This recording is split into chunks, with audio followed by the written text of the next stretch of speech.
Hello मेरे प्यारे दोस्तों, welcome back to Prince Commerce Classes. आज के इस लेक्चर में हम पढ़ेंगे टाइप्स ऑफ पार्टनरशिप। हमने प्रीवियस लेक्चर में पढ़ा था पार्टनरशिप क्या होता है, तो इस लेक्चर में हम देखते हैं पार्टनरशिप कितने टाइप्स की होती है।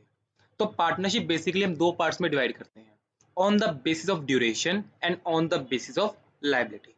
On the basis of duration partnership दो टाइप की है, पहली partnership at will and second particular partnership. अब सबसे पहले बात करते हैं पार्टनरशिप एट विल की। पार्टनरशिप एट विल नाम से ही समझ आ रहा है, ऐसी पार्टनरशिप जो इंसान की इच्छा पे डिपेंड करती है। विल विल का मतलब होता है इच्छा पे। तो ऐसी पार्टनरशिप जो पार्टनर्स अपनी इच्छा से शुरू करते हैं और इस पार्टनरशिप को अपनी इच्छा पे ही बंद करेगी। मतलब जब आपका मन किया था, आपने पार्टनरशिप को शुरू किया था, तो जब आपका मन करेगा तब तक आप इस पार्टनरशिप को चलाओगे और आप अपनी मर्जी से ही इस पार्टनरशिप को कभी भी एंड कर सकते हो। So this type of partnership exist at the will of partners. ऐसी पार्टनरशिप जो एग्जिस्ट करती है पार्टनर्स की विल पे, मतलब पार्टनर्स की इच्छा पे, और it can continue as long as partners want. तो ये तब तक चल सकती है जब तक पार्टनर्स चाहते हैं। It is terminated when any partner gives a notice of withdrawal from partnership to the firm. और ये तब टर्मिनेट की जाएगी, मतलब बंद की जाएगी, जब कोई पार्टनर नोटिस दे देगा कि मुझे पार्टनरशिप से जाना है। तो अगर एक भी पार्टनर ने नोटिस दे दिया पार्टनरशिप से जाने का, तो उसका मतलब है कि हमारी पार्टनरशिप को एंड होना पड़ेगा। तो मतलब आपकी इच्छा पर आप इसको शुरू करते हो और आपकी इच्छा तक आप इसको चलाते रहते हो।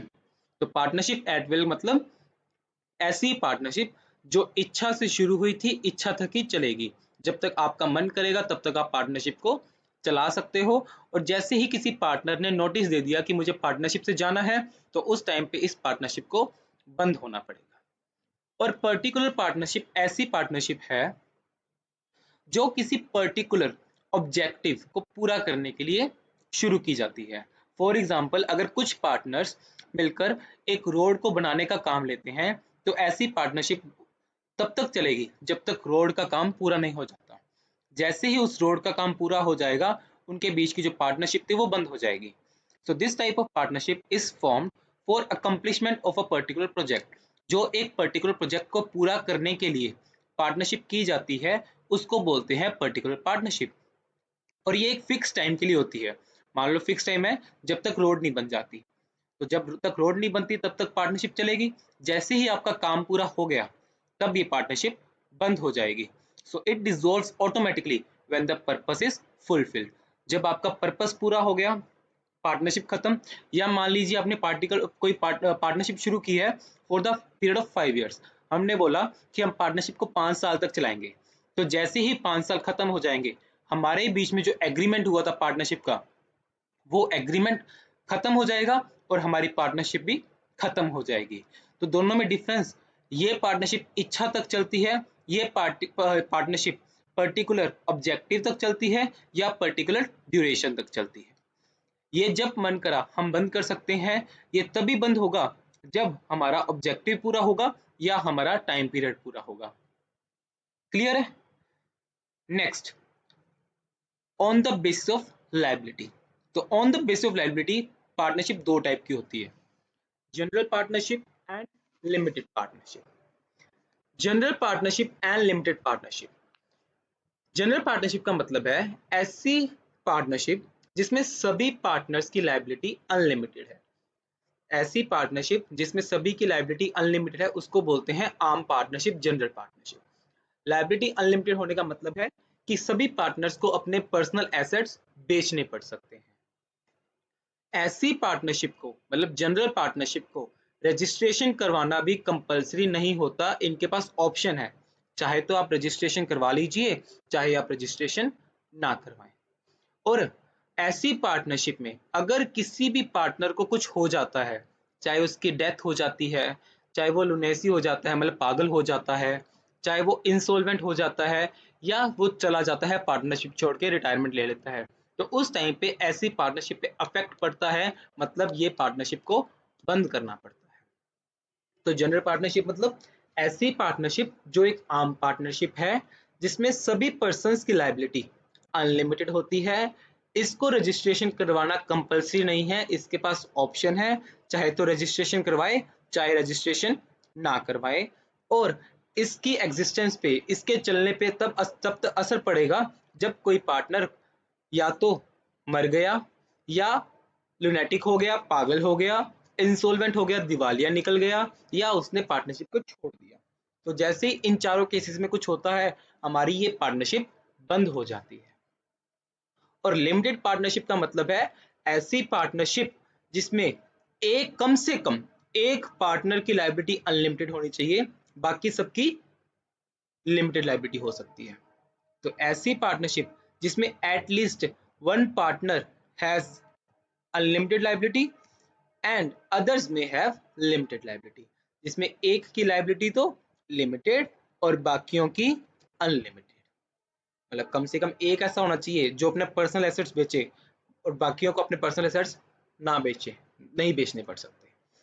ऐसी पार्टनरशिप को रजिस्ट्रेशन करवाना कंपलसरी होता है। जनरल के पास ऑप्शन था, बट लिमिटेड पार्टनरशिप के को रजिस्ट्रेशन करवाना कंपलसरी है। और इसकी एग्जिस्टेंस पे कोई भी असर नहीं पड़ता, चाहे किसी पार्टनर की डेथ हो जाए, कोई पागल हो जाए, इंसॉल्वेंट हो जाए या रिटायरमेंट ले ले, तो मतलब ये पार्टनरशिप चलती रहेगी। तो दोनों में डिफरेंस पता लगा। जनरल पार्टनरशिप में सबकी लायबिलिटी अनलिमिटेड, इसमें कम से कम एक की लायबिलिटी अनलिमिटेड, बाकियों की लिमिटेड। जनरल को रजिस्ट्रेशन करवाना ऑप्शनल, इसमें रजिस्ट्रेशन करवाना कंपलसरी। इसकी एग्जिस्टेंस पे असर पड़ता है जब किसी पार्टनर को कुछ हो जाता है, बट लिमिटेड पार्टनरशिप में एग्जिस्टेंस पे कोई असर नहीं पड़ता, चाहे किसी भी पार्टनर को कुछ भी क्यों ना हो जाए। तो ये थी हमारी टाइप्स ऑफ पार्टनरशिप। तो हमारी टाइप्स ऑफ पार्टनरशिप कितने टाइप की थी? On the basis of two, duration और लायबिलिटी के बेसिस हम दो पार्ट में डिवाइड करते हैं। पहली विल जो इच्छा तक चलती है, पर्टिकुलर पार्टनरशिप जो एक पर्टिकुलर टाइम पीरियड के लिए या पर्टिकुलर उद्देश्य ऑब्जेक्टिव तक चलती है। जनरल जिसमें सबकी liability unlimited. Limited liability partnership जिसमें एक पार्टनर की अनलिमिटेड, बाकियों की लिमिटेड। तो ये थी हमारी टाइप्स ऑफ पार्टनरशिप। नेक्स्ट हम पढ़ते हैं पार्टनरशिप डीड। पार्टनरशिप डीड का मतलब क्या होता है? पार्टनरशिप डीड का मतलब है एक ऐसा एग्रीमेंट जो हम पार्टनर्स मिलकर बनाते हैं पार्टनरशिप को शुरू करने के लिए।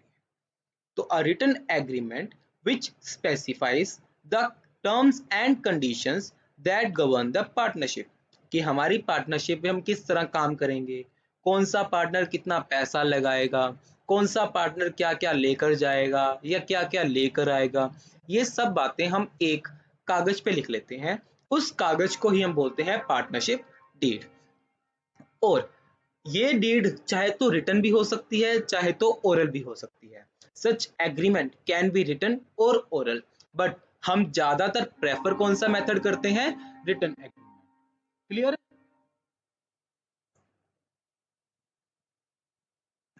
तो ऐसी पार्टनरशिप डीड है जिसमें हम एक एग्रीमेंट बनाते हैं और उसमें हम अपनी पार्टनरशिप को किस तरह चलाएंगे वो सारी बातें हम लिख देते हैं। इसको चाहे हम तो लिखकर भी बना सकते हैं, चाहे हम ओरल मुंह जुबानी भी बना सकते हैं, बट हम प्रेफर करते हैं कि पार्टनरशिप डीड ज्यादातर रिटन फॉर्म में होनी चाहिए। और इस डीड में क्या क्या डिटेल्स होती हैं? सबसे पहला, आपके फर्म का नाम, नेचर, आपका फर्म क्या काम करेगा, लोकेशन कहाँ पर काम करेगा, ड्यूरेशन कितने टाइम तक काम करेगा। ड्यूरेशन का मतलब आपकी पार्टनरशिप पर्टिकुलर पार्टनरशिप है या पार्टनरशिप एट विल है, ये हमें लिखना पड़ेगा। इन्वेस्टमेंट, कौन सा पार्टनर कितना पैसा इन्वेस्ट करेगा। Distribution of profit and loss, अगर हमने प्रॉफिट कमाया तो उसको हम कौन से रेशियो में बांटेंगे आपस में। ड्यूटीज एंड ऑब्लिगेशंस, कौन सा पार्टनर क्या काम करेगा, उसकी क्या जिम्मेदारी बनती है। इंटरेस्ट ऑन कैपिटल ड्रॉइंग, हम कितना ब्याज देंगे या कितना ब्याज पार्टनर से लेंगे। इस तरह से बहुत सी बातें हम अपने एक एग्रीमेंट में लिखते हैं जिसको हम पार्टनरशिप डीड का नाम देते हैं। तो पार्टनरशिप डीड का मतलब एक रिटन एग्रीमेंट जिसमें पार्टनरशिप को चलाने के लिए सारी शर्तें लिखी जाती हैं। और जैसे कि ये कुछ नाम्स है, क्या क्या लिखा जाता है, ये कुछ एग्जाम्पल्स हैं। नेक्स्ट, अब हमने पढ़ा था कि जनरल पार्टनरशिप को रजिस्ट्रेशन करवाना कंपलसरी नहीं है, बट पर्टिकुलर पार्टनरशिप को रजिस्ट्रेशन करवाना कंपलसरी है। तो रजिस्ट्रेशन का मतलब क्या है? रजिस्ट्रेशन का मतलब होता क्या है? रजिस्ट्रेशन का सिंपल सा मतलब है कि अपना नाम, अपनी पार्टनरशिप का नाम, जो आपने बिजनेस को शुरू किया है उस बिजनेस का नाम सरकार के रजिस्ट्रार ऑफ फर्म्स को लिखवा देना। मतलब अपना नाम सरकार की बुक्स में दर्ज करवाना, अपने नाम को सरकार की किताबों में लिखना कहलाता है रजिस्ट्रेशन। तो रजिस्ट्रेशन का मतलब है फर्म के नेम को रजिस्ट्रार ऑफ फर्म्स के थ्रू रजिस्टर करवाना, उसकी बुक्स में लिखना। मतलब सरकार ना एक फर्म्स का रजिस्टर बनाती है, मतलब जिसमें वो सब लिखती है कि ये जो पार्टनरशिप है ना, या ये जो बिजनेस है, ये सारे बिजनेस लीगल बिजनेस है, ऐसे बिजनेस है जिसको मैंने मान्यता दी है, जो मेरे थ्रू ऑथराइज्ड है, उसको बोलते हैं रजिस्ट्रेशन।